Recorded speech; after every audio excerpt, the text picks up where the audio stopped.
Welcome, Street Rats, to Night City. I'm the one and only Moxie 11, bringing you slightly biased news footage from the fourth wall.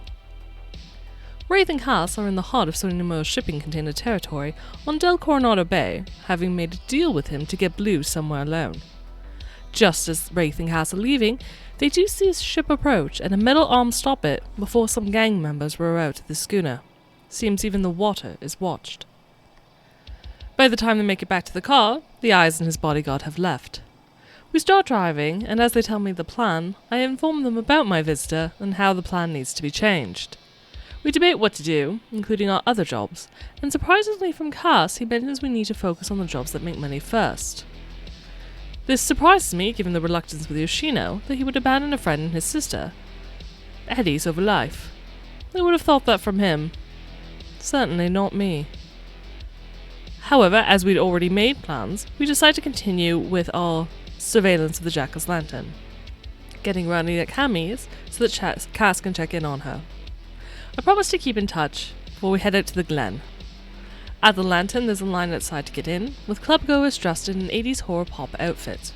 The bouncer even looks like one of those guys from the old TV show.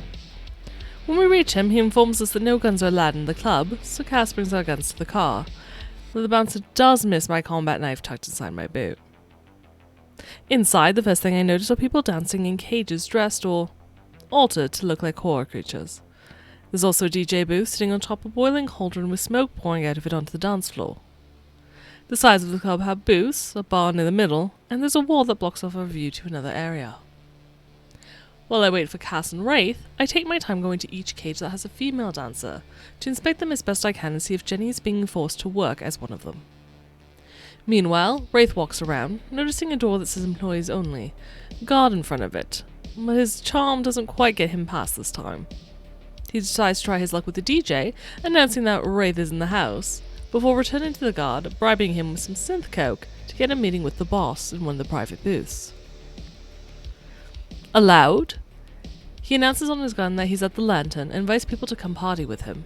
Eventually, a crowd gathers and Wraith lets in some fan named Jack, chatting with him before the boss arrives.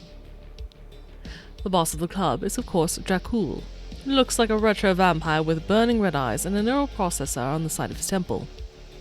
He enters with two bodyguards and the two have a conversation about Wraith coming to hang out at the club to bring fans and more business the man's way.